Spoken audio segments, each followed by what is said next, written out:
آپ علیہ السلام نے فرمایا 100 دفعہ روزانہ سبحان اللہ پڑھ لیا کرو، تمہیں 100 غلام آزاد کرنے کا ثواب ملے گا۔ سر روزہ اگر آپ توڑ بیٹھیں تو ایک غلام آزاد کرنا پڑتا ہے، تو 100 روزوں سے بھی کے برابر یہ آپ سمجھ لیں۔ 100 دفعہ الحمدللہ پڑھ لیا کرو، تمہیں 100 گھوڑے اللہ کی راہ میں جہاد کے لیے بھیجنے کا ثواب ملے گا۔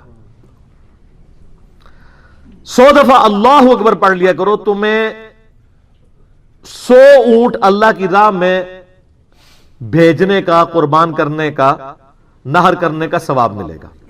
100 اونٹ، سر ایک اونٹ کی قیمت آلموسٹ 2-2.5 لاکھ روپے، کروڑوں روپے کا وظیفہ ہے جی، یہ ملینز آف ڈالرز کا یہ وظیفہ ہے، فری میں۔ اور 100 دفعہ لا الہ الا اللہ پڑھ لیا کرو، یہ زمین و آسمان کے درمیان جتنا فاصلہ ہے اس کو ثواب سے بھر دے گا۔ سر لا الہ الا اللہ کے پھر برابری کون کر سکتا ہے؟ وہ حدیث بطاقہ ہے نا، کاغذ کے پرزے والی حدیث جامع ترمذی میں، کہ ایک شخص کے 99 دفاتر گناہوں کے کھولے جائیں گے اور نامہ مال تل رہا ہوگا، تو اللہ تعالیٰ فرمائے گا میں کسی کے ساتھ ناانصافی نہیں کرتا۔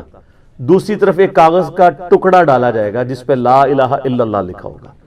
وہ شخص کہے گا یہ ٹکڑا کیا کر سکتا ہے؟ بس وہ رکھنے کی دیر ہوگی، وہ پڑھنا بھاری ہو جائے گا۔ اللہ کے نام سے تو وزنی کوئی چیز نہیں ہو سکتی، اسے کہتے ہیں کاغذ کے پرزے والی حدیث، اس کے لیے جنت کا حکم ہو جائے گا۔ لا الہ الا اللہ کا مقابلہ نہیں ہے۔ تو یہ 4 وظیفے ہیں، سبحان اللہ، الحمدللہ، اللہ اکبر، لا الہ الا اللہ۔ یہ اتنا محبوب وظیفہ ہے کہ جو سنن نبی داؤد میں، جامع ترمذی میں صلاۃ و تسبیح والی حدیث ہے، اس میں 300 دفعہ کون سے کلمات پڑھے جاتے ہیں؟ یہی سبحان اللہ والحمدللہ ولا الہ الا اللہ واللہ اکبر، بس اتنا ہی پڑھنا ہوتا ہے۔ یہ ولا حول ولا قوت الا باللہ کی حدیثیں الگ سے ہیں، لیکن صلاۃ و تسبیح میں اتنا ہی پڑھنا ہوتا ہے، 4 کلمات۔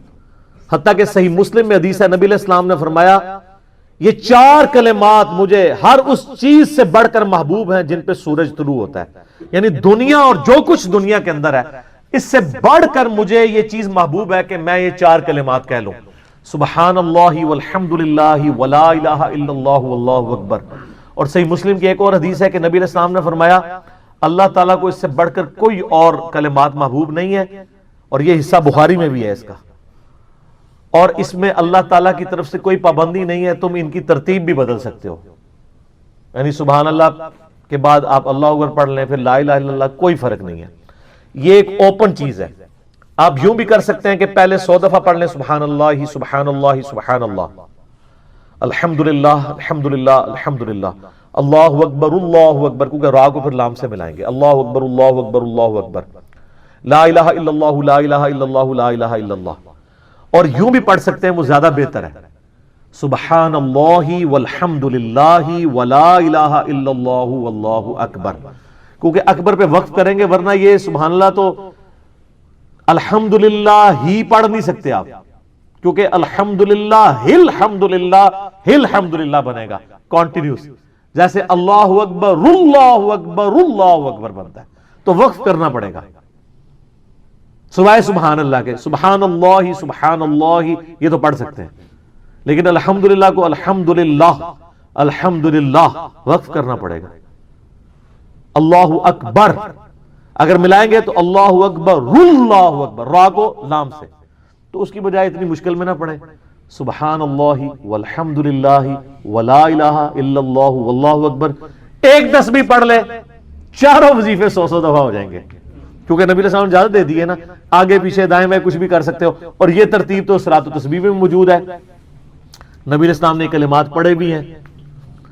آپ کو پتہ ہے تبلیغی جماعت والے 3 وظیفے بتاتے ہیں، ویسے بڑی سمجھداری سے ہی کسی نے وہ ڈیوائز کیے ہوئے ہیں۔ 100 دفعہ وہ یہ بتاتے ہیں سبحان اللہ والحمدللہ ولا الہ الا اللہ واللہ اکبر، وہ ساتھ وہ بھی بتاتے ہیں ولا حول ولا قوت الا باللہ، وہ بھی پڑھ سکتے ہیں، وہ بھی صحیح بخاری میں رات کو اٹھتے وقت کی دعا ہے۔ ہل علی العظیم تک بھی پڑھ سکتے ہیں، وہ ابن ماجہ میں موجود ہے۔ میرا ایک یوٹیوب پہ کلپ ہے 6 کلموں کا ثبوت، تو میں نے بتایا 4 کلمے ثابت ہیں، 2 مولویوں کے لکھے ہوئے ہیں، آخری والے جو ہیں۔ تو بلکہ وہ میرا بیٹا تو وہ اس کے وہ کورس میں آیا تو اس نے وہ 2 یاد ہی نہیں کیے، تو اس کو ماں کہہ رہی یاد کرو، کہتی وہ کہتا ثابت ہی نہیں ہے تو کیوں سارے یاد کرتے؟ ہم ریکویسٹ کریں گے، ہمارے پاس بھی وہ کورس اسلامیات کا جو ہے نا اس کو ریویو کرنے کے لیے بھیجا ہوا ہے ہماری اکیڈمی میں انہوں نے، تو ہم اس میں ان کو ریکویسٹ کریں گے کہ یہ آخری 2 کلمے نکال دیں، پہلے 4 کلمے ثابت ہیں۔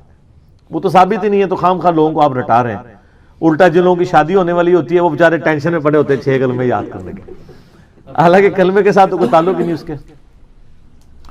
تو یہ جو صلاۃ و تسبیح کے اندر بھی پڑھا جاتا ہے، لیکن اس میں لا حول ولا قوت الا باللہ نہیں، وہ تو لادہ سے بخاری مسلم میں حدیث ہے کہ جنت کے خزانوں میں سے ایک خزانہ ہے لا حول ولا قوت الا باللہ۔ تو آپ پڑھنا چاہتے ہیں ضرور پڑھیں، اس میں وظیفے کے طور پہ آپ پوری تسبیح اس کی پڑھ لیں بے شک۔ تو تبلیغ جماعت والے یہ بتاتے ہیں 100 دفعہ درود شریف بتاتے ہیں اور 100 دفعہ استغفار بتاتے ہیں، تو بہت انٹلیکچوئل چیز ہے۔ یہ وظیفہ اتنا کمال ہے کہ آپ کے ہر فرض نماز کے بعد یہ وظیفہ نبی علیہ السلام نے مشروع کیا ہے۔ مسلم شریف میں حدیث ہے ہر فرض نماز کے بعد یہ وظیفہ پڑھنے والا کبھی نامراد نہیں جاتا۔ 33 دفعہ سبحان اللہ، 33 دفعہ الحمدللہ اور 34 دفعہ اللہ اکبر۔ اور ایک حدیث میں ہے مسلم شریف کی کہ جو پڑھے 33 دفعہ سبحان اللہ، 33 دفعہ الحمدللہ، 33 دفعہ اللہ اکبر اور 100 کا عدد پورا کرنے کے لیے پڑھ لے لا الہ الا اللہ وحدہ لا شریک لہ لہ الملک ولہ الحمد وہو علی کل شیء قدیر، 100 کا عدد اس سے بھی پورا کر سکتے ہیں اور 100 کا عدد اللہ اکبر کہہ کے بھی پورا کر سکتے ہیں، تو اس کے سارے گناہ معاف کر دیے جائیں گے اگرچہ سمندر کی جھاگ کے برابر ہی کیوں نہ ہو۔ لیکن وہ صغیرہ گناہ، کبیرہ گناہ صرف توبہ سے معاف ہوتے ہیں۔ وہ صحیح مسلم میں حدیث ہے کہ اگر بڑے گناہوں سے بچا جائے تو ایک جمعے سے دوسرا جمعہ، ایک رمضان سے دوسرا رمضان اور ایک نماز سے دوسری نماز درمیان کے گناہوں کا کفارہ بن جائے گی۔ لیکن جو نماز ہی نہیں پڑھتا تو جمعہ پڑھتا رہے تو وہ تو بڑے گناہوں سے نہیں بچا ہوا نا۔ مسلم شریف میں حدیث ہے بندے کے کفر اور اسلام کے درمیان فرق نماز ہے۔ یہ نہ ہوگا ایک رمضان پڑھ لے اگر رمضان کے لیے بیچ چلے سارے، نہیں نہ، اس طرح نہیں ہوگا۔ تو یہ وظیفہ اتنا کمال ہے، بخاری مسلم دونوں میں حدیث ہے، کچھ غریب صحابہ حضور کے پاس ہے، یا رسول اللہ ہر مقابلے میں ہم برابری کر لیتے ہیں امیر اصحاب کی، وہ روزے رکھتے ہیں ہم بھی روزے رکھ لیتے ہیں، وہ نمازیں پڑھتے ہیں ہم بھی نمازیں پڑھ لیتے ہیں، وہ جہاد کرتے ہیں ہم بھی جہاد کر لیتے ہیں، ایک معاملے میں آ کے ہم مارے جاتے ہیں۔ قرآن میں بار بار ہے اللہ کی راہ میں خرچ کرو، ہم تو خود ہی غریب ہیں، تو آپ ہمیں کوئی اس کا حل تجویز کریں۔ تو آپ فرمایا میں تمہیں ایک ایسی چیز بتاتا ہوں کہ تم ان کی برابری کر لو گے، تم ہر فرض نماز کے بعد 33 دفعہ سبحان اللہ، 33 دفعہ الحمدللہ، 34 دفعہ اللہ اکبر پڑھ لیا کرو۔ یہ بخاری مسلم دونوں میں۔ کچھ دنوں کے بعد پھر وہ حاضر ہوئے، یا رسول اللہ وہ تو امیر صحابہ کو بھی پتہ چل گیا، وہ بھی یہی کچھ پڑھ رہے ہیں، اب ہم کیا کریں؟ تسی تک لو جناب، تسی گرین کارڈ دے تے بلو کارڈ دے چکر ہی پے ہو، دنیا دے آخرت کے نہیں۔ صحابہ کرام آخرت کے بلو اور گرین کارڈ کی بات کرتے تھے۔ تو نبی علیہ السلام مسکرائے، آپ نے فرمایا ذالک فضل اللہ یؤتی من یشاء، یہ اللہ کا فضل ہے، میں تو اللہ کا فضل نہیں روک سکتا، ٹھیک ہے نا۔ تو ظاہر گیون سرکمسٹانسز اللہ کے دیے ہوئے ہیں، اس کے اندر آپ بیسٹ پرفارم کرنے کی کوشش کریں۔ اللہ کے فضل کو تو کوئی روک نہیں لگا سکتا نا، کوئی یہ نہیں کہہ سکتا کہ جی وہ یعنی تیرے ہوتے جنم لیا ہوتا کیوں نہیں ہوا، ہو سکتا ہے ابو جہل ہی ہوتا۔ تو جس حال میں اللہ نے رکھا ہے اسی کو آپ بہتر سمجھیں۔ تو اس طرح کی کئی احادیث ہیں جو ان وظیفوں کو سپورٹ۔ اچھا مسلم شریف میں ایک حدیث میں یہ بھی آیا کہ 10 دفعہ سبحان اللہ، 10 دفعہ الحمدللہ اور 10 دفعہ اللہ اکبر۔ اگر کسی کے پاس ٹائم تھوڑا ہے نا تو فرض نماز کے بعد یہ بھی پڑھ سکتا ہے، 10 دفعہ بھی وظیفہ یہ والا کیا جا سکتا ہے۔ ایک بڑی رکت انگیز حدیث ہے، ہمارے یوسف بھائی نے اس پہ کلپ بھی بنایا ہے، صفین کی راتوں میں، بخاری مسلم دونوں میں حدیث ہے۔ مولا علی علیہ السلام خود روایت کر رہے ہیں، وہ کہتے ہیں کہ نبی علیہ السلام کو جب اللہ نے کشادگی دی، کچھ غلام آپ کو گفٹ ملے، تو میں نے فاطمہ سے کہا کہ تم پورا دن گھر کی صفائی کرتی ہو، چکی چلاتی ہو، اس کی وجہ سے ان کے ہاتھ پہ بھی نشان بن گئے تھے، اس طریقے سے سامان اٹھا کے لاتی تھیں تو وہ رسی کے نشان یہاں پڑے ہوئے تھے۔ تو نبی علیہ السلام سے جا کے جو ہے وہ ایک غلام ڈیمانڈ کر لیتے ہیں جو ہمیں ذرا ہیلپ آؤٹ کر دے گا، جب سب کو مل رہا ہے تو ہمیں بھی مل جائے گا۔ تو سیدہ فاطمہ حاضر ہوئی، یہ حدیث بخاری میں بھی ہے مسلم میں بھی ہے۔ تو حضور علیہ السلام کے پاس گئیں، بات نہیں کر سکی، طبیعت میں تربیت کس کی تھی سر؟ بولڈنس نہیں تھی وہ والی، حالانکہ باپ ہے اور حضور کو پتا تھا اپنی بچی کی عادت کا، تو وہ گئیں، بات نہیں کر سکی، واپس چلی گئی۔ تو حضور علیہ السلام محفل برخاست ہوئی، آپ خود آ گئے۔ سر وہ حدیث کمال ہے، مولا علی کہتے ہیں میں اور فاطمہ ایک چادر میں لیٹے ہوئے تھے اور نبی علیہ السلام ہمارے گھر میں آئے اور پاؤں کی جانب سے نبی علیہ السلام ہمارے بستر میں داخل ہوئے، حتیٰ کہ آپ کے پاؤں کی ٹھنڈک ہم نے اپنے سینے پہ محسوس کی۔ یعنی حضور علیہ السلام نے پاؤں کی جانب سے اپنے پاؤں انٹر کیے اور وہ پاؤں سیدہ فاطمہ اور مولا علی کے سینے تک پہنچ گئے، تو انہوں نے ان کو سینے سے لگا لیا۔ سر یہ فرینکنس کسی صحابی کو نصیب ہو سکتی ہے؟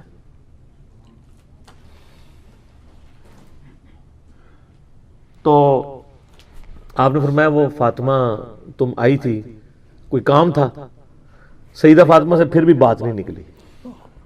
تو حضرت علی کہتے ہیں میں نے نا پھر کہا یا رسول اللہ وہ میں نہیں بھیجا تھا، پورا دن کام کرتی ہے۔ آپ کی بیویاں کہتی ہیں ہماری کوئی ذمہ داری نہیں ہے، یہ بھی تو بیوی تھی نا۔ بخاری مسلم میں حدیث ہے جنتی عورتوں کی سردار ہے فاطمہ سلام اللہ علیہا۔ تو میں نے غلام کے لیے عرض کیا تھا یہ تھک جاتی ہے ہمیں ہیلپ آؤٹ کر دے گا۔ آپ علیہ السلام فرمایا میں تمہیں سے بہتر نہ چیز عطا کروں؟ کہ یا رسول اللہ عطا کریں۔ یعنی آپ لوگ تو سمجھ رہے ہوں گے کہ غلام مانگا ہے تو شاید ایک گھوڑا بھی ساتھ گفٹ مل جائے گا۔ ان کا جب رات کو بسترے پہ جانے لگو نا تو 33 دفعہ سبحان اللہ، 33 دفعہ الحمدللہ اور 34 دفعہ اللہ اکبر پڑھ لیا کرو، یہ تمہارے لیے اس غلام سے بھی بہتر ہے۔ یعنی سارے دن کی تھکاوٹ اتر جائے گی۔ سر یہ بہت بہترین وظیفہ ہے۔ تو اچھا یہ حدیث مولا علی پوری زندگی سنایا کرتے تھے، کیونکہ حضرت فاطمہ اور مولا علی کی ایک محبت بڑی مثالی تھی۔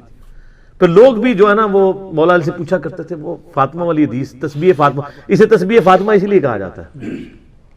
تو یہ حدیث جب بیان کی مولا علی نے تو آگے نے تابعین نے پوچھ لیا، بخاری مسلم دونوں میں ہے کہ حضرت علی کہتے ہیں کہ وہ دن ہے آج کا دن ہے، میں نے کبھی یہ وظیفہ چھوڑا نہیں ہے۔ سر استقامت تو خود مل جاتی ہے، جس کے بسترے میں جا کے نبی علیہ السلام وظیفہ سکھا رہے ہوں تو وہ پوری زندگی اس واقعے کو کبھی بھول سکتا ہے کہ مجھے خود آ کے میرے بسترے میں آ کے اور حتیٰ کہ آپ کے قدم مبارک میرے سینے سے لگے تھے، اس حال میں حضور نے مجھے یہ تحفہ دیا ہے، وہ تحفہ کوئی بھلا سکتا ہے؟ تو تابعی نے کہا کہ مولا علی سے کہا کہ کیا جنگ صفین کی راتوں میں بھی آپ یہ وظیفہ پڑھا کرتے تھے جب مسلمانوں پہ اتنا مشکل وقت تھا، آپ میدان جنگ میں تھے؟ آپ دیکھیں 30 سال کے بعد مولا علی کو تلوار دوبارہ اٹھانا پڑی اسلامی نظام کو بچانے کے لیے۔ تو مولا نے کہا ہاں صفین کی راتوں میں بھی میں نے کبھی یہ وظیفہ نہیں چھوڑا۔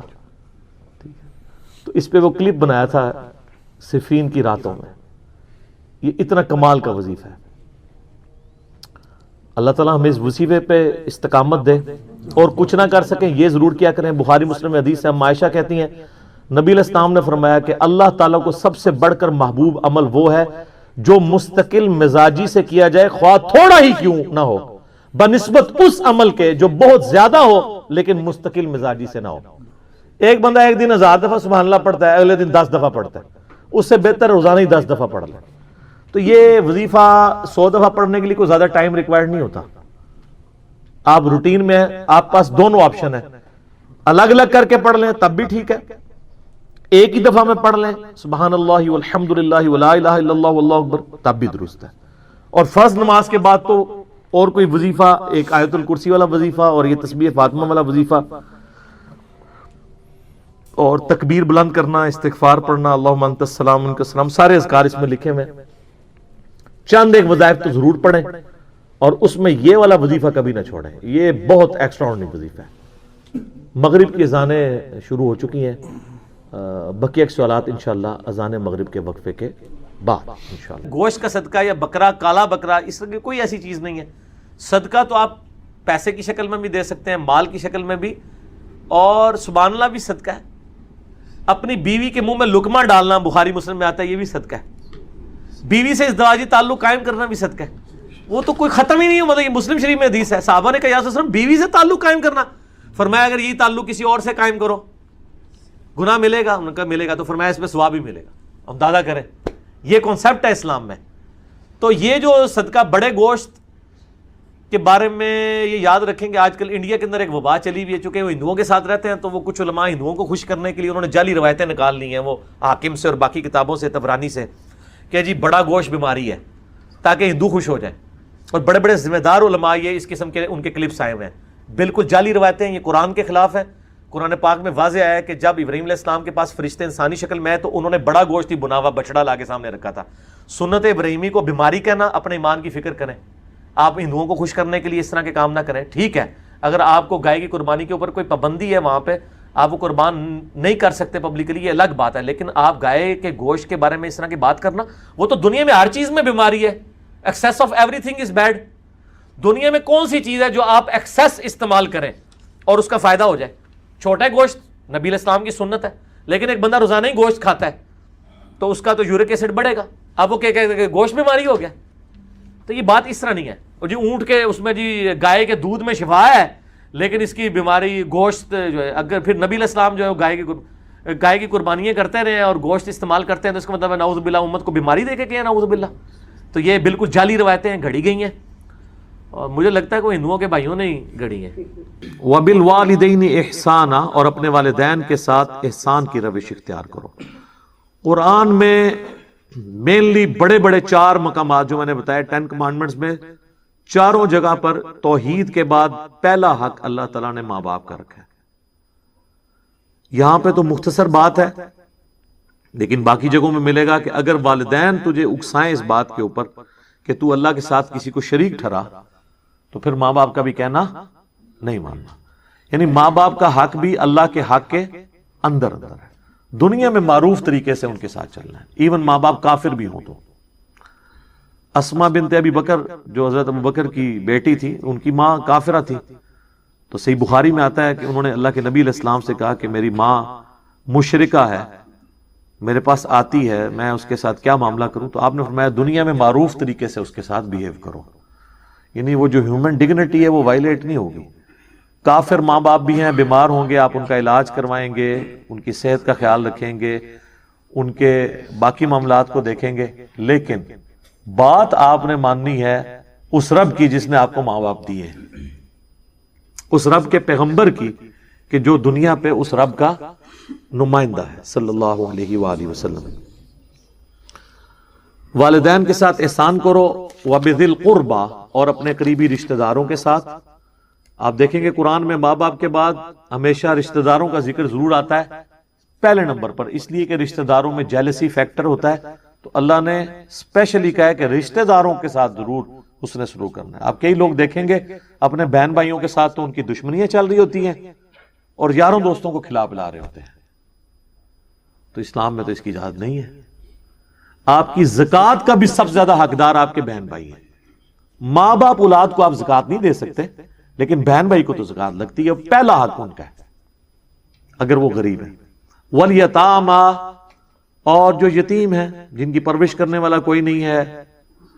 والمساکین, اور مسکین لوگ جو ہیں. والجار ذی القربى, اور جو پڑوسی قریبی پڑوسی ہیں. اس کا ایک ترجمہ ہے قریبی پڑوسی, اور ایک ایسا رشتہ دار جو آپ کا پڑوسی بھی ہو, دونوں ترجمے درست ہیں. والجار الجنب, اور ایسا پڑوسی جو دور کا ہے, رشتہ دار نہیں ہے. یعنی پڑوسی تو ہے لیکن رشتہ دار نہیں. کیا وہ رشتہ دار ہے لیکن دور کا رشتہ دار ہے.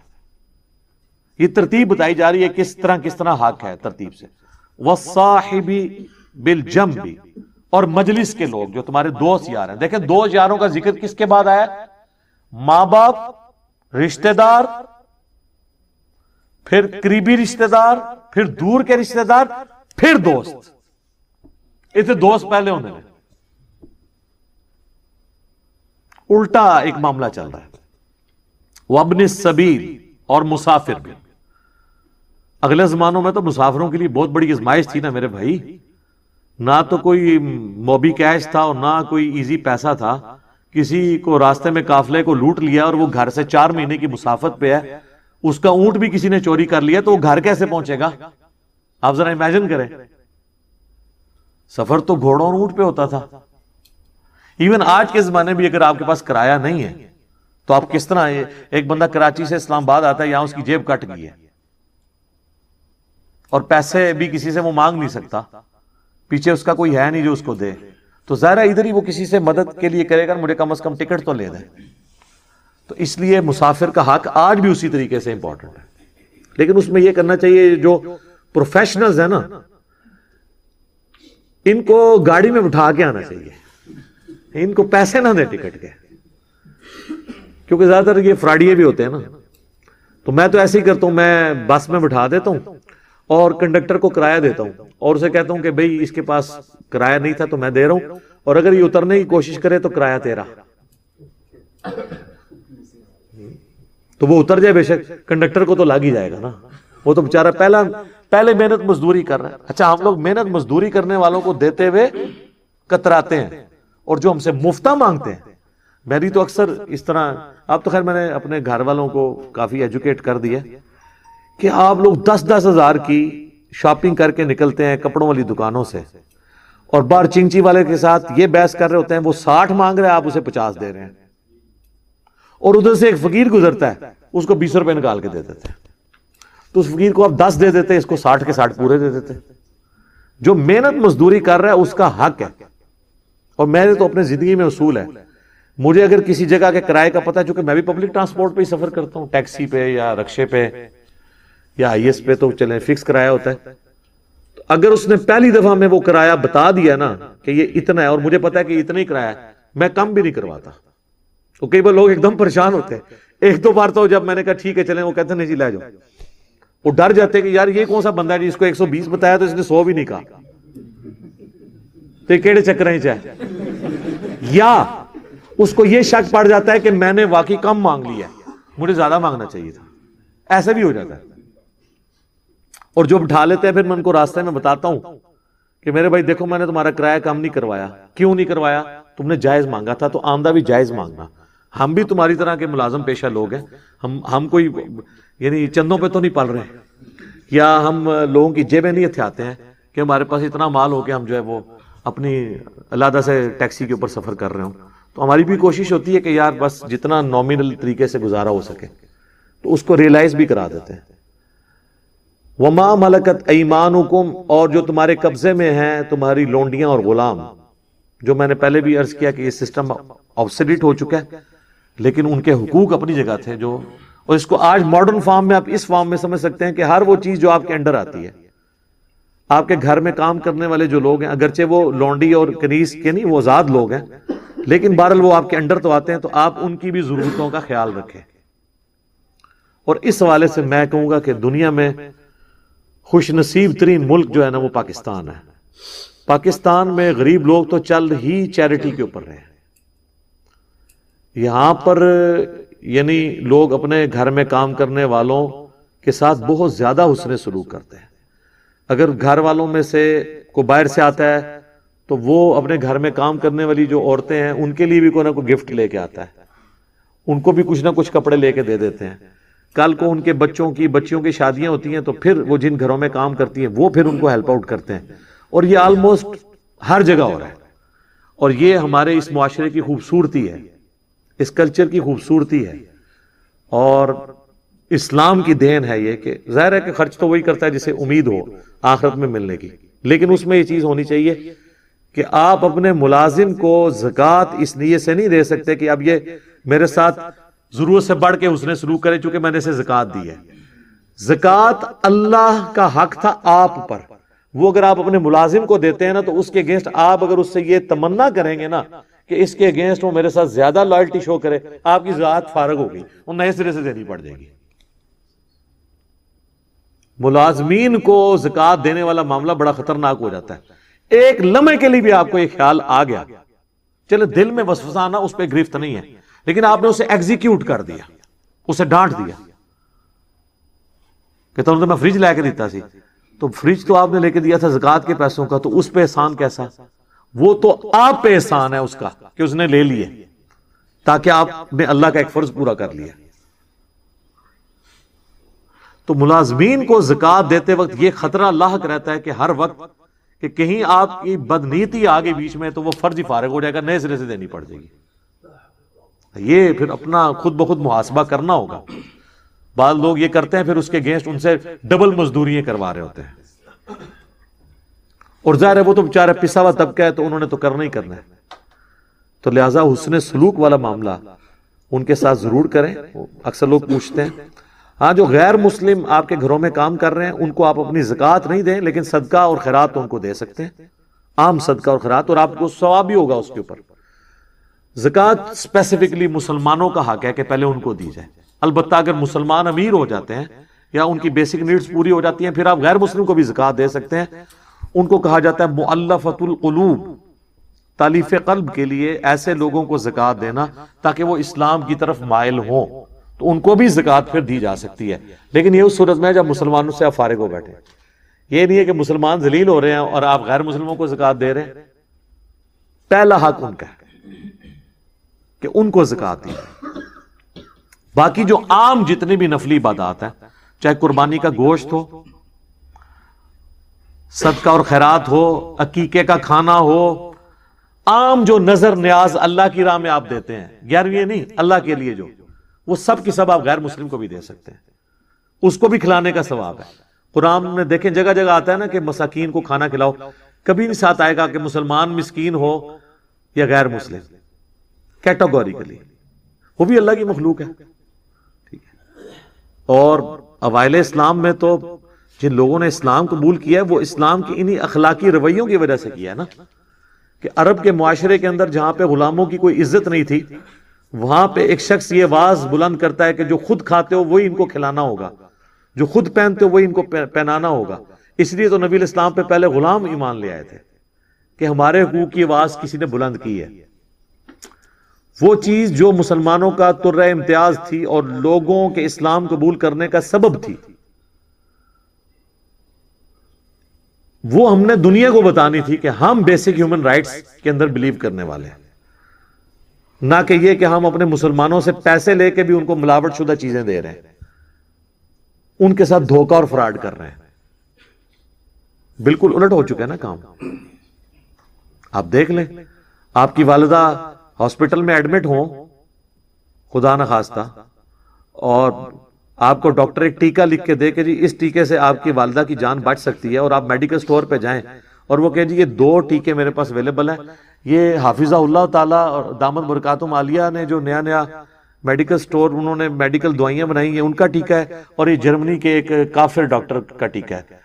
تو جب مولوی ہے نا وہ بھی ادا لوے گا ٹیکہ، مولوی بھی مولوی کا ٹیکہ نہیں لے گا، انہوں پتا ہے کہ اے رحمت اللہ علیہ ساڈے بھی رحمت اللہ علیہ کرائے گا۔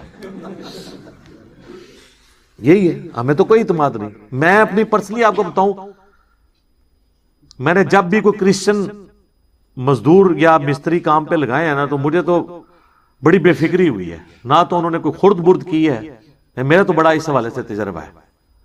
تو کتنا شرم کا مقام ہے کہ ہم مسلمان ہو کے، یعنی جنہوں کہتے ہیں آرڈر ہم ہی کر دینے، پیسے لے کے بھی اس کو حلال نہیں کرتے، تو لوگوں کو ان تکلیفوں سے گزرنا پڑ رہا ہے۔ تو ایک عام آدمی کو تو اس سے کوئی غرض نہیں کہ آپ کی داڑھی کتنے انچ ہے اور آپ نماز کتنے منٹ کی پڑھتے ہیں، عام آدمی کو تو یہ غرض ہے کہ آپ کا اس کے ساتھ تعلق معاملات کا کیسا ہے۔ لیکن میں دوسری ایکسٹریم پہ بھی نہیں جاؤں گا کہ صرف معاملات ہی سیدھے اور اللہ تعالیٰ کو کہو جی اللہ سے اپنے حق معاف کر دے گا، وہ بھی دوسری ایکسٹریم ہے۔ اللہ کے حق بھی اور مخلوق کے حق، یہ دونوں پیرلل میں چل رہے ہیں۔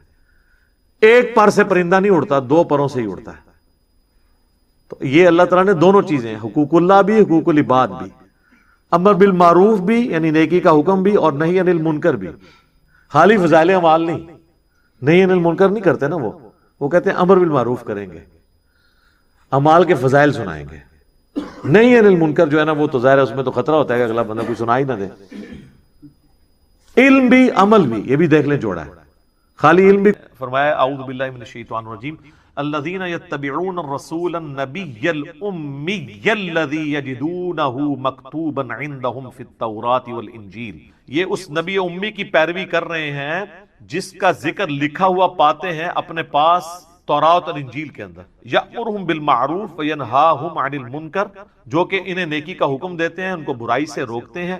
وَيُحِلُّ لَهُمُ الطَّيِّبَاتِ اور حلال کر چیزیں ان پر پاکیزہ چیزیں حلال کرتے ہیں، وَيُحَرِّمُ عَلَيْهِمُ الْخَبَائِثَ اور جو خبیث گندی چیزیں ہیں وہ ان پر حرام کرتے ہیں اللہ کے اذن سے، وَيَضَعُ عَنْهُمْ إِصْرَهُمْ اور ان پر جو بوجھ تھا وہ ان سے دور کرتے ہیں۔ ظاہر شریعت کی پابندیاں بوجھ نہیں ہوتی ہیں، بلکہ شریعت کی وجہ سے جو خام خواہ کے بوجھ آپ پہ ڈلے ہوتے ہیں وہ اتر جاتے ہیں۔ وَالْأَغْلَالَ الَّتِي كَانَتْ عَلَيْهِمْ اور جو ان کے گردنوں میں توق پڑے تھے وہ ان سے دور کرتے ہیں۔ خام خواہ کے ایک ان کی روایتیں چل رہی تھیں، جس طرح یہاں بھی آپ دیکھ لیں، جو ایک اللہ کا ہوتا ہے وہ پھر کسی بابے سے نہیں ڈرتا، اور جو اللہ کا نہیں ہوتا وہ جو قبر دیکھتا ہے، جو جھنڈا دیکھتا ہے اس کے آگے، یہ ڈرائیوروں کو آپ دیکھیں نا، راستے میں جتنے مزار ہیں نا دور سے یوں کرتے جاتے ہیں، یہ ان کی گردنوں میں توق ہے نا، اتنے ڈرے ہوئے ہیں، دور دور سے یوں کر رہے ہوتے ہیں۔ تو نبی علیہ السلام نے سب جھوٹے خداؤں کو سائڈ پہ کر کے ایک خدا کا تعارف کروایا، اور ہم نے آپ کو سارے جھوٹے بابوں سے ہٹا کے رسول اللہ کے قدموں تک پہنچایا۔ ما ضل صاحبکم وما غوی صلی اللہ علیہ وآلہ وسلم۔ پھر اللہ تعالیٰ فرماتا ہے فالذین آمنوا بہ، پس جو لوگ ان پر ایمان لائے، وعزروہ ونصروہ اور ان کی عزت کی اور ان کی مدد کی، واتبعوا النور الذی انزل معہ اور پیروی کی اس نور کی یعنی قرآن کی جو ان کے ساتھ نازل ہوا، اولئک هم المفلحون ایسے ہی لوگ ہیں جو فلاح پا گئے۔ تو اللہ تعالیٰ فرما رہا ہے کہ رسول اللہ صلی اللہ علیہ وآلہ وسلم کے ساتھ محبت کا تقاضا یہ ہے کہ آپ ان پر ایمان لاؤ، قرآن کی پیروی کرو، اور رسول اللہ کی اس کاز میں جس کاز کے لیے وہ دنیا میں آئے ان کی مدد کرو۔ آج بھی رسول اللہ کی آپ نے مدد کرنی ہے، یعنی ان کے دین کی مدد کرنی، یہ یعنی رسول اللہ صلی اللہ علیہ وسلم ہمارے محتاج نہیں ہے، لیکن جو ایک روحانی باپ کی حیثیت سے ہم پر حق ہے ان کا، جو بخاری مسلم میں آپ نے یوم النہر کے خطبے میں بھی کہا ہے اور یوم عرفہ کے خطبے میں بھی کہ کیا میں نے اللہ کا پیغام تم تک پہنچا دیا؟ سب نے کہا یا رسول اللہ پہنچا دیا۔ آپ نے فرمایا اب تمہاری ذمہ داری ہے کہ اس پیغام کو دوسرے لوگوں تک پہنچاؤ۔ پھر 3 دفعہ آپ نے گواہ بھی کیا، اللہم اشہد اللہم اشہد اللہم اشہد، اے اللہ گواہ رہنا، اے اللہ گواہ رہنا، گواہ رہنا، یہ لوگ مان رہے ہیں کہ میں نے پیغام پہنچا۔ تو نبی علیہ السلام اس کو شہادت علی الناس کہتے ہیں، اللہ کے گواہ بن کے انسانیت کے اوپر کھڑا ہونا۔ تو یہ آپ کی ذمہ داری ہے۔ ہم لوگ یعنی اس ٹینشن میں پڑے ہوتے ہیں کہ میں نے حضور علیہ السلام کے نام کا بکرا کرنا ہے، ٹھیک ہے، یا کوئی شخص انگوٹھے چومنے کو محبت کا اظہار سمجھتا ہے۔ سر محبت کا اظہار اس کو آپ سمجھیں، میں اس کو فیل کر سکتا ہوں، میں ایک ادنا سا انسان ہوں، مجھے میرے ساتھ جو لوگ اٹیچ ہیں، میرے لیے کوئی کھڑا ہو جاتا ہے مجھے تو برا لگتا ہے، یا کوئی میرے لیے جھک جاتا ہے یا مجھے کوئی پروٹوکول دیتا ہے تو مجھے نہیں لگتا، اچھا نہیں لگتا۔ مجھے اچھا وہ بندہ لگ رہا ہوتا ہے کہ جو ہم نے یہ دعوت توحید اور سنت کی دعوت بلند کی ہے اس کے لیے قربانیاں دی۔ یہ میں اس چیز کو سمجھ سکتا ہوں، ایک چھوٹے سے لیول پہ کام کرنے والا، اور میں اس کو فورس ہی کر سکتا ہوں کہ وہ جو شخص ہماری اس دعوت میں ہمیں سپورٹ نہیں کر رہا اور صرف جو ہے وہ آگے پیچھے پھرنے کے چکروں میں ہے، تو مجھے تو وہ کوئی کچھ بھی کنٹریبیوٹ نہیں کر رہا۔ میرا بازو تو وہ بنا ہوا ہے کہ جو ہم کاز کے لیے اٹھے ہیں اس میں مجھے سپورٹ کرے، تو اس کو مجھے یہ کہنے کی ضرورت نہیں پڑے گی کہ علی بھائی میرے لیے دعا کریں، میرے اندر سے اس کے لیے دعائیں نکل رہی ہوں گی۔ سیدھی سی بات ہے۔ اب جو لوگ بھی سوشل میڈیا پہ ہماری اس دعوت کو عام کر رہے ہیں، میں نے کئی لوگوں کو دیکھا تک نہیں، لیکن میرے دل سے دعا، کوئی اچھا کلپ کسی نے اچھا تھم نیل بنایا، میں اس کے لیے دعا میرے دل سے نکلتی، یار یہ کاز میں ہمیں سپورٹ کر رہا ہے۔ رسول اللہ صلی اللہ علیہ وآلہ وسلم کے تو ذمہ اتنی بڑی ذمہ داری اللہ نے لگائی ہے، وَمَا أَرْسَلْنَاكَ إِلَّا كَافَّةً لِلنَّاسِ بَشِيرًا وَنَذِيرًا، پوری انسانیت کے لیے آپ کو ڈر سنانے والا اور خوشخبری سنانے والا بنا کے بھیجا گیا۔ تو آپ علیہ السلام کی تو خوشی اس میں ہوگی کہ آپ کے ہم میسج کو آگے لے کے چلیں، نہ کہ قربانی کے دنوں میں ہم اس چکر میں پڑ دیں کہ نبی علیہ السلام کے نام کا بکرا کرنا ہے نہیں کرنا۔ کئی لوگ تو ایسے ہیں جو کہتے ہیں ہمارے پاس ایک ہی بکرے کے پیسے تھے تو ہم نے نبی علیہ السلام کے نام کا کر دیا، اپنا کیا ہی نہیں ہے۔ یہ کون سی شریعت میں عمل ہو رہا ہے؟ رسول اللہ صلی اللہ علیہ وآلہ وسلم اس عمل سے خوش ہوں گے جو آپ چاہتے ہیں۔ آپ کی عزت کا کوئی بھی معیار جو آپ نے رکھا ہے وہ قابل قبول ہوگا، اور جو آپ صلی اللہ علیہ وآلہ وسلم نے نہیں رکھا وہ مردود بھی ہو سکتا ہے قابل قبول، لیکن وہ تو ڈیفینیٹلی قابل قبول ہے جو آپ نے رکھا ہے۔ جامعہ ترمذی میں موجود ہے، ابو داؤد اور ابن ماجہ میں ڈیٹیل حدیث ہے، اور اس حدیث کے اندر شریک القاضی مدلس ہے، لیکن سما کی تصریح سنن کبریٰ البیہقی میں موجود ہے کہ ایک صحابی قیس بن سعد کہتے ہیں میں کوفے کے پاس ہیرا نامی شہر میں گیا تو صلی اللہ علیہ وآلہ وسلم نے اپنی عزت اور تعظیم کا وہ راستہ جو شرکی کیٹیگری میں فال کر سکتا تھا یا آپ کی تعلیمات کے خلاف تھا، اس کو سائڈ پہ کر کے آپ نے کہا یہ کام ہے کرنے۔ آپ دیکھیں کئی صحابہ ہیں جو حضور کی وفات کے وقت وہاں موجود نہیں تھے۔ وہ بڑی دردناک حدیث ہے، معاذ بن جبل کو جب حضور علیہ السلام نے یمن کا گورنر بنا کے بھیجا تو آپ جو ہے وہ گھوڑے کے ساتھ پیدل چل رہے تھے اور چھوڑنے آئے، اور آپ نے پھر فرمایا تھا کہ ہو سکتا ہے معاذ اب اگلی دفعہ آؤ تو تم میری قبر پہ آؤ۔ تو انہوں نے کہا یا رسول اللہ میں تو مطلب میں آپ کا آخری دیدار بھی نہیں کر سکوں؟ سر پوری زندگی انہوں نے قربانیاں ساتھ دی تھی، وہ تو زیادہ حقدار تھے کہ وہ حضور کے ساتھ، لیکن ان کو پتا تھا یار حضور کی کاز کے لیے ہم جا رہے ہیں۔ حجۃ الوداع کے موقع پر صحابہ کرام نکلے ہیں تو پھر جناب لوگوں کو پتہ نہیں کہاں کہاں انہوں نے پیغام پہنچایا ہے۔ جو قادسیہ یرموک لڑنے کے لیے گئے ہیں وہ تو اپنی لائف کنکلوڈ کر کے گئے ہیں، کتنے لوگ شہید بھی ہو گئے وہاں پہ۔ تو یہ آپ حضور کے نام کے جانور دینے کی بجائے نا سر حضور کی کاز کے لیے آپ جو اللہ تعالیٰ کی آپ سے ریکوائرمنٹ ہے، جو نبی علیہ السلام کی ریکوائرمنٹ ہے، جامعہ ترمذی ابو داؤد میں حدیث ہے، نبی علیہ السلام فرمایا اللہ اس کا چہرہ خوش و خرم رکھے جو ہماری حدیث سنے اور آگے لوگوں تک پہنچائے۔ حضور دعائیں دے کے گئے ہیں ان لوگوں کو جو آپ کا پیغام لوگوں تک پہنچا رہے ہیں، اور پھر حجۃ الوداع پہ آپ کی تلقین، پھر غدیر خم پہ آپ کی تلقین، قرآن اور اہل بیت، قرآن اور سنت، اور آگے پہنچاؤ آگے پہنچاؤ۔ کیوں؟ اس امت کی ذمہ داری ہے یہ۔ میں بار بار جو آپ کو کہہ رہا ہوں، آپ کو یہ بتایا جاتا ہے کہ اس امت کی فضیلت رسول اللہ کی وجہ سے ہے، حالانکہ اس کو ڈیپ ڈنگ کرے تو یہ اس امت کی فضیلت رسول اللہ صلی اللہ علیہ وآلہ وسلم کے خاتم النبیین ہونے کی وجہ سے، کہ نبیوں والا کام جو پہلے نبی کرتے تھے، چونکہ آپ پوری کائنات کے لیے پیغمبر بنا کے بھیجے گئے ہیں، وہ آپ کے بعد چونکہ اب نبی کوئی نہیں آنا تو وہ کام آپ کی امت کو ٹرانسفر ہوا ہے۔ اس کام کے ٹرانسفر ہونے کی وجہ سے یہ امت افضل ہے، صرف چھڑا حضور علیہ السلام کا نام لگانے کی وجہ سے نہیں۔ اور اگر آپ یہ کہیں میرا اجتہاد ہے تو میں آپ کو قرآن کی آیت پیش کروں گا، کنتم خیر امۃ للناس تأمرون بالمعروف وتنہون عن المنکر وتؤمنون باللہ، تم بہترین امت ہو جو لوگوں کے نفع کے لیے نکالے گئے ہو، لوگوں کو اللہ کی طرف بلاتے ہو، یعنی لوگوں کو نیکی کی طرف بلاتے ہو، برائی سے روکتے ہو، اور اللہ پر ایمان لاتے ہو۔ ایمان تیسرے نمبر پہ ذکر ہوا ہے کہ ایمان سچا اس کا ہے جو لوگوں کو اللہ کی طرف بلائے، نیکی کے کاموں کی طرف برائی سے روکے۔ تو نبی علیہ السلام کا منصب تو یہ تھا، اور آپ کی مدد آپ نے اس طریقے سے کرنی۔ یہ حضرت عیسیٰ علیہ السلام اپنے ساتھیوں سے جب کہہ رہے ہیں من انصاری اللہ، تو کوئی مطلب نعوذ باللہ من ذالک کو دنیاوی طور پہ کوئی فوڈ چین کھولنے کے لیے تو نہیں وہ کہہ رہے تھے، دین کے مدد کے لیے۔ تو حواری وقال الحواریون نحن انصار اللہ، ہم جو ہیں وہ اللہ کے مددگار، اس کے دین کے مددگار۔ تو رسول اللہ کے نام کے بکرے قربان کرنے کی بجائے نا آپ دین میں ان کے لیے مدد اور اس دین کے پیغام کو، یہ ہے کام کا۔ تو باقی ساری چیزیں تو ثانوی ہیں، باقی آپ اصالہ ثواب کے اوپر مسئلہ 74 میرا دیکھ لیں۔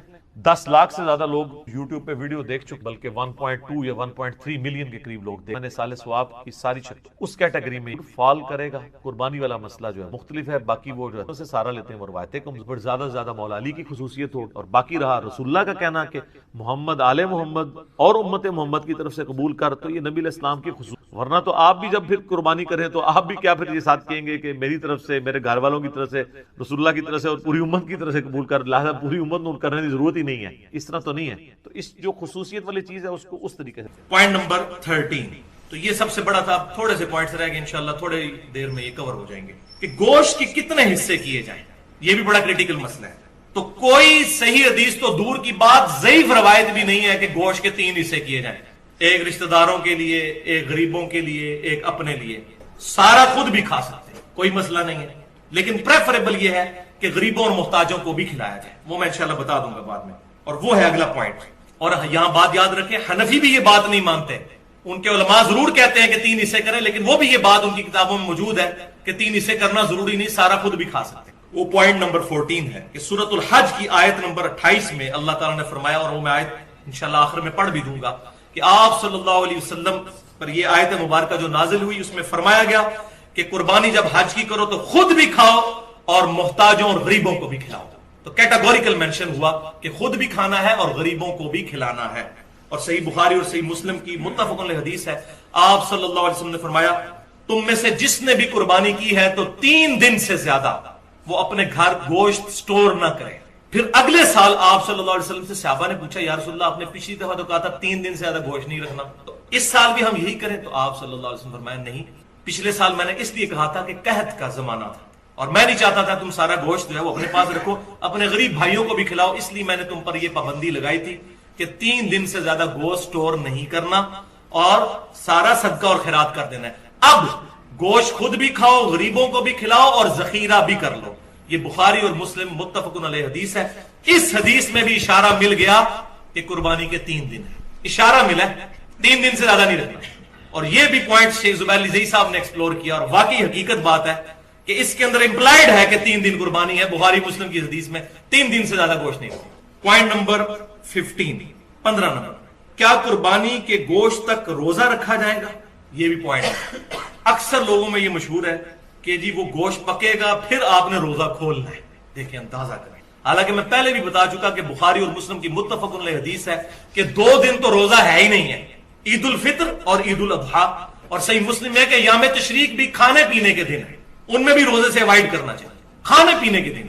یہ پتہ نہیں مسئلہ کہاں سے نکالا. البتہ ایک بات ضرور ہے, وہ جامعہ ترمذی میں صحیح سند کے ساتھ کہ آپ صلی اللہ علیہ وسلم نے فرمایا کہ جو عید الفطر کے لیے آپ صلی اللہ علیہ وسلم جب جایا کرتے تھے تو آپ صلی اللہ علیہ وسلم گھر سے کچھ کھا کر جایا کرتے تھے چھوٹی عید کی, اور بڑی عید کے لیے جب آپ صلی اللہ علیہ وسلم جایا کرتے تو بغیر کھائے پیے جایا کرتے اور واپسی پر آ کر کھایا کرتے. اس میں یہ موجود نہیں کہ وہ گوشت پکا کے کھاتے تھے, بس یہ کہ واپسی پر آ کر کھاتے تھے, یعنی جاتے وقت کچھ نہیں کھانا. البتہ یہ ضرور ہے کہ اگر جلدی قربانی ہو جاتی ہے بالکل ارلی ان دا مارننگ, تو سب سے بہتر یہ ہے کہ آپ اسی گوشت کے ساتھ ناشتہ کریں. لیکن وہ قربانی ہونی ہے 2 دن, دوسرے دن اگر آپ کو ٹائم دیا ہوا ہے کسی مدرسے والے تو 2 دن کا روزہ رکھیں گے, تو یہ عقلی طور پہ ہی غلط ہے بات. دیکھیں نا, عقل میں نہیں بات بیٹھتی. یہ ہو گیا وہ الزامی جواب جس کو پنجابی میں پھکی کہتے ہیں. تو جس کو تیسرا دن ملا تو وہ بندہ ہی مارا جائے گا عید کے چکر میں. تو یہ بات سمجھ لیں کہ عید کے بعد کھانا, یعنی عید سے پہلے کھانا نہیں, عید کے بعد آ کر کھائیں. تو یہ نہیں, ہاں یہ ضرور ہے الحمدللہ صحیح مسلم میں مولا علی رضی اللہ تعالیٰ عنہ 100 اونٹ لے کر آئے یمن سے حج کے موقع پر. صحیح مسلم میں وہ ڈیٹیل حدیث ہے. یہ وہی حدیث ہے 2950 نمبر حدیث جس میں حجۃ الوداع کا حضور کا خطبہ بھی ہے. میں اپنے بعد تم میں وہ چیز چھوڑ کر جا رہا ہوں, اگر مضبوطی سے پکڑ لیا کبھی گمراہ نہیں ہوگے, وہ اللہ کی کتاب ہے. صحیح مسلم میں اللہ کی کتاب. جابر بن عبداللہ رضی اللہ تعالیٰ عنہ سے. پھر جابر بن عبداللہ کہتے ہیں کہ سیدنا علی 100 اونٹ لے کر آئے.